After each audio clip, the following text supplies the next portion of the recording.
नमस्कार, जोहार। मैं हूं पूजा। झारखंड की ताजा खबरों में आपका स्वागत है। आज है 30 जनवरी, दिन गुरुवार। खबरों की ओर बढ़ने से पहले एक नजर सुर्खियों पर। घाटशिला में बाघ ने फैलाई दहशत।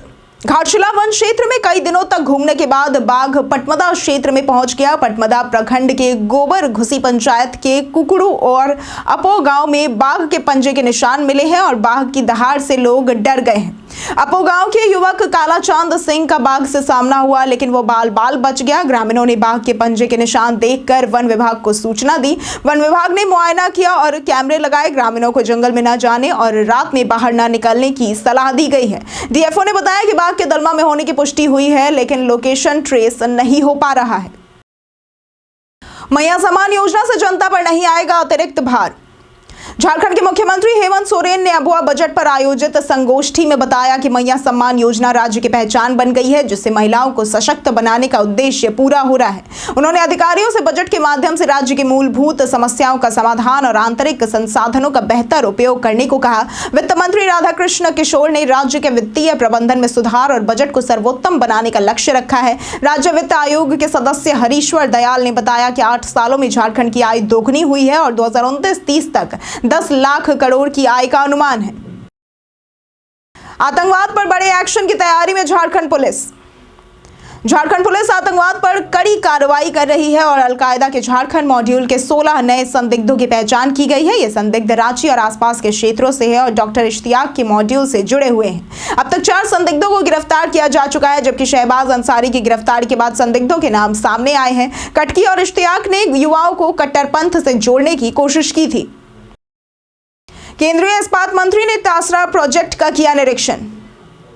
केंद्रीय इस्पात और भारी उद्योग मंत्री एचडी कुमार स्वामी ने तसरा प्रोजेक्ट और चासनाला वॉशरी का निरीक्षण किया। उन्होंने तसरा प्रोजेक्ट की वार्षिक उत्पादन क्षमता 4 मिलियन टन और रोजगार सृजन की उम्मीद जताई। मंत्री ने टाटा कोलियरी के कारण जीतपुर माइंस में पानी भरने और इसके जल्द संचालन की कोशिश करने की बात भी कही है। निरीक्षण के दौरान शहीद स्मारक पर श्रद्धांजलि अर्पित की गई है। बीसीसीएल के इन अफसरों को बनाया गया चीफ मैनेजर। बीसीसीएल में 8 अफसरों को चीफ मैनेजर पद पर प्रोन्नति दी गई है। इनमें 4 कोयला अधिकारी Vinod Kumar Pandey EJ area, Sanjeev Kashyap Lodhna area, Sanjay Kumar Bastacolla और नकीब अंसारी डब्ल्यूजे एरिया शामिल है। वहीं 4 डॉक्टरों जैसे कि डॉक्टर संजय कुमार, डॉक्टर मीता सिंह, डॉक्टर अनामिका कुमारी और डॉक्टर स्वाति पंडित को चीफ मेडिकल ऑफिसर यानी कि सीएमओ के पद पर प्रोन्नति मिली है। सुप्रीम कोर्ट का मेडिकल के एडमिशन में आरक्षण पर बड़ा फैसला। सुप्रीम कोर्ट का मेडिकल कॉलेजों में पोस्ट ग्रेजुएट यानी कि पीजी कोर्स में डोमिसाइल के आधार पर आरक्षण को असंवैधानिक करार दिया है। कोर्ट ने कहा कि राज्य आधारित आरक्षण अनुच्छेद 14 के तहत समानता के अधिकार का उल्लंघन करता है। 3 जजों की बेंच ने इस पर निर्णय देते हुए कहा कि पीजी कोर्स में निवास आधारित आरक्षण स्वीकार नहीं किया जा सकता, क्योंकि ये संविधान के सिद्धांतों के खिलाफ है। हालांकि एमबीबीएस में कुछ हद तक आरक्षण को स्वीकार किया जा सकता है। झारखंड पुलिस ने 2 नक्सलियों को किया गिरफ्तार। झारखंड के गिरिडीह जिले के पारसनाथ में नक्सल विरोधी अभियान में पुलिस और सीआरपीएफ को बड़ी सफलता मिली है। छापेमारी में 1 करोड़ के इनामी नक्सली प्रयाग मांझी उर्फ विवेक के दस्ते के 2 सदस्य तालेश्वर हांसदा और मालती मुर्मू को गिरफ्तार किया गया है। दोनों नक्सली पति पत्नी है और माओवादी संगठन के सक्रिय सदस्य हैं। उन्हें न्यायिक हिरासत में भेजा गया है।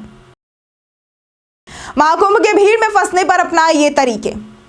प्रयागराज में मौनी अमावस्या के दौरान भगदड़ मचने के कारण 20 से ज्यादा लोगों की जान जाने की आशंका जताई गई है। इसके लिए भीड़-भाड़ वाली जगहों पर खुद को सुरक्षित रखने के लिए कुछ महत्वपूर्ण सावधानियां बरतने की जरूरत है, जैसे स्पेस बनाना, बॉक्सिंग पोजीशन अपनाना, गिरने पर सीने और पेट को बचाना, भीड़ के साथ चलना, निकासी मार्ग ढूंढना, ऊंचाई पर जाना, पानी पीते रहना और शांत रहना। इसके अलावा पहले से भीड़, आपातकालीन संपर्क, मुलाकात स्थान और सुरक्षा संकेतों की जानकारी रखना भी बेहद जरूरी है। कई कारणों से दर्ज है भारत के इतिहास में आज की तारीख। आज के दिन 1890 में प्रसिद्ध भारतीय हिंदी साहित्यकार जयशंकर प्रसाद का जन्म हुआ था। आज के दिन 1948 में महात्मा गांधी की हत्या हुई थी। आज के दिन 1971 में इंडियन एयरलाइंस के फोकर फ्रेंडशिप विमान का अपहरण हुआ था। आज के दिन 1910 में भारत में हरित क्रांति के पिता कहे जाने वाले सी सुब्रमण्यम का जन्म हुआ था। आज के दिन 1968 में हिंदी साहित्यकार माखनलाल चतुर्वेदी का निधन हुआ था। और आज के दिन 2020 में विश्व स्वास्थ्य संगठन ने कोविड-19 को अंतरराष्ट्रीय चिंता का सार्वजनिक स्वास्थ्य आपातकाल घोषित किया था। बीडीएल ने मैनेजमेंट ट्रेनी के पदों पर निकाली भर्ती। भारत डायनामिक्स लिमिटेड यानी कि बीडीएल द्वारा मैनेजमेंट ट्रेनी समेत कई पदों पर भर्ती निकाली गई है। आवेदन प्रक्रिया 30 जनवरी से शुरू है और आवेदन करने की अंतिम तारीख 21 फरवरी है। इच्छुक उम्मीदवार इसकी आधिकारिक वेबसाइट bdlindia.in पर जाकर आवेदन कर सकते हैं। इस भर्ती के लिए जरूरी है कि उम्मीदवारों ने पद के मुताबिक बीटेक या फिर MBA या संबंधित क्षेत्र में डिग्री प्राप्त की हो। भर्ती से संबंधित सटीक और अधिक जानकारी के लिए आप इसकी आधिकारिक वेबसाइट और अधिसूचना को देख सकते हैं। पेटीएम पर आया ये नया फीचर, आसानी से पैसे होंगे रिसीव।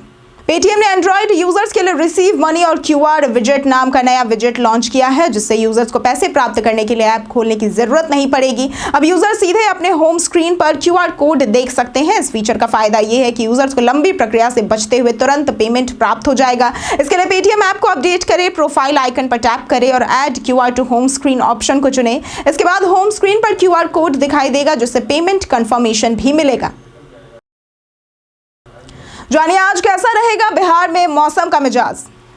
झारखंड में बर्फीली हवा के कारण ठंड और कनकनी बढ़ गई है और अगले 2 दिनों तक इससे राहत मिलने की संभावना नहीं जताई जा रही है। मौसम वैज्ञानिक अभिषेक आनंद के अनुसार पश्चिमी विक्षोभ के कारण 30 जनवरी को राज्य में बादल छाने की संभावना है। इससे हवा के रुख में बदलाव होगा और रात के तापमान में कमी आएगी, जिससे कनकनी में कुछ राहत मिल सकती है। रांची समेत पूरे राज्य में गुरुवार को मौसम में बदलाव होगा।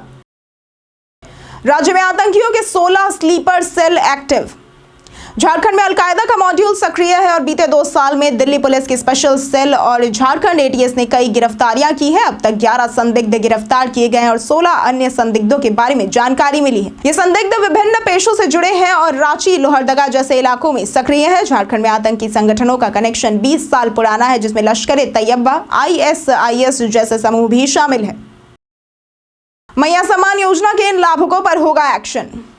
मैया सम्मान योजना के लाभुक चयन में पारदर्शिता लाने के लिए BDO लक्ष्मण यादव ने आंगनबाड़ी कर्मियों के साथ बैठक की और गड़बड़ी करने वाली सेविकाओं के खिलाफ कार्रवाई की चेतावनी दी है। सेविकाओं ने लाभुकों का सत्यापन पंचायत प्रतिनिधियों और सचिव के साथ करने की मांग की है। लोहरदगा के कैरो प्रखंड में भी लाभुकों का सत्यापन हुआ और अधिकारियों ने लापरवाही पर कार्रवाई की चेतावनी दी। इस योजना के तहत महिलाओं को हर महीने 2500 रुपए मिलते हैं। धनबाद में 1 फरवरी से पानी सप्लाई होगी प्रभावित। धनबाद शहरी जलापूर्ति योजना और जामडोबा जलापूर्ति योजना 1 फरवरी से बाधित हो सकती है, क्योंकि एजेंसी के कर्मचारियों को कई महीनों से मासिक वेतन नहीं मिला है।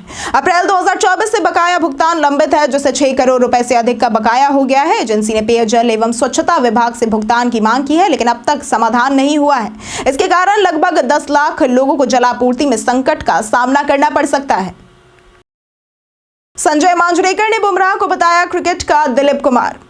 जसप्रीत बुमराह को हाल ही में ICC men's cricketer of the year 2024 से सम्मानित किया गया। 2024 में उन्होंने 13 टेस्ट मैचों में 71 विकेट लिए। इस बेहतरीन प्रदर्शन के लिए उन्हें दिसंबर के लिए प्लेयर ऑफ द मंथ और ICC men's test cricketer of the year भी चुना गया। पूर्व भारतीय क्रिकेटर संजय मांजरेकर ने बुमराह की तुलना बॉलीवुड के दिग्गज अभिनेता दिलीप कुमार से की। मांजरेकर ने कहा कि आमिर खान से दिलीप कुमार की महानता पर चर्चा करते हुए आमिर ने कहा था कि उनमें कोई कमजोरी नहीं है और इसी तरह बुमराह भी अपने खेल में बेहतरीन है। इलेक्ट्रिक केटल के इस्तेमाल के दौरान इन बातों का रखें ध्यान। सर्दियों में पानी गर्म करने के लिए लोग केटल का इस्तेमाल करते हैं, लेकिन इसे सुरक्षित रूप से इस्तेमाल करना बेहद जरूरी है। स्टेनलेस स्टील के केटल का चुनाव करें, क्योंकि यह अधिक मजबूत और सुरक्षित होता है। केटल में पानी भरते समय हमेशा एक सुरक्षित लेवल तक ही पानी भरें, ताकि उबलते पानी का रिसाव ना हो। पानी डालने से पहले केटल को ना चलाएं और पानी उबालने के बाद केटल को पूरी तरह खाली ना करें। केटल की सफाई भी समय समय पर करनी चाहिए। इसके लिए सफेद सिरका और पानी का मिश्रण डालकर इसे उबालें और उसे साफ करें। अब 1 साल में पूरा होगा MEd course. National council for teacher education यानी कि NCTE ने 2026 से 1 वर्षीय मास्टर इन एजुकेशन यानी कि एमएड कोर्स शुरू करने का फैसला किया है। वर्तमान में ये कोर्स 2 साल का होता है। इसके अलावा 1 वर्षीय बैचलर ऑफ एजुकेशन यानी कि BEd कोर्स की अधिसूचना भी जारी की जा चुकी है। यह कदम राष्ट्रीय शिक्षा नीति के तहत लिया गया है। शिक्षण संस्थानों से आवेदन मंगवाए जाएंगे और 2026-27 सत्र से इस कोर्स को शुरू किया जाएगा। इस कोर्स के लिए 2 साल का ग्रेजुएशन या फिर 4 साल का इंटीग्रेटेड टीचर एजुकेशन प्रोग्राम वाले आवेदन कर सकेंगे। झारखंड पर्यटन में आज बात होगी जमशेदपुर के जुबली पार्क की। टाटा स्टील द्वारा निर्मित जुबली पार्क जमशेदपुर के न्यायालय परिसर के पास स्थित एक प्रमुख पर्यटन स्थल है। ये पार्क 500 एकड़ में फैला हुआ है, जिसमें दलमा पहाड़ और टाटा स्टील कारखाने का दृश्य दिखाई देता है। पार्क में रोज गार्डन, मुगल गार्डन, झील, मनोरंजन पार्क और टाटा स्टील वन्य जीव उद्यान है। यहाँ नौका विहार, स्केटिंग केंद्र और कैफेटेरिया जैसी सुविधाएं भी उपलब्ध है। पार्क का मुख्य आकर्षण जमशेद जी टाटा की मूर्ति है। राज्य में जमशेदपुर की हवा सबसे खराब। झारखंड के शहरों में वायु गुणवत्ता सूचकांक यानी कि AQI में उतार चढ़ाव देखने को मिल रहा है। जमशेदपुर में AQI 168 के साथ सबसे खराब है, जबकि धनबाद 161 और रांची 157 पर है। आज के आंकड़ों के अनुसार जमशेदपुर में AQI 165, रांची में 161 और धनबाद में 159 रहने की संभावना है। प्रदूषण को देखते हुए घर से बाहर मास्क पहनने, दरवाजे खिड़कियां बंद रखने और बच्चों को गंदी जगहों पर न भेजने की सलाह दी गई है। बोकारो स्टील प्लांट को मिली 20,000 करोड़ की सौगात। केंद्रीय इस्पात और भारी उद्योग मंत्री HD कुमारस्वामी ने बोकारो स्टील प्लांट का दौरा किया और 20,000 करोड़ रुपए के ब्राउनफील्ड विस्तार योजना का अनावरण किया, जिसका उद्देश्य हॉट मेटल उत्पादन को 5.25 MTPA से बढ़ाकर 7.55 MTPA करना है। इस योजना से 2500 स्थायी और 10,000 अप्रत्यक्ष नौकरियां उत्पन्न होंगी।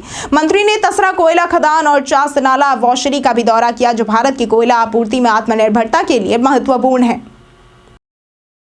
बीते दिन हमारे वीडियो में जिन लोगों ने कमेंट किया था उनके नाम हैं चंदन कुमार और रौनक सिंह।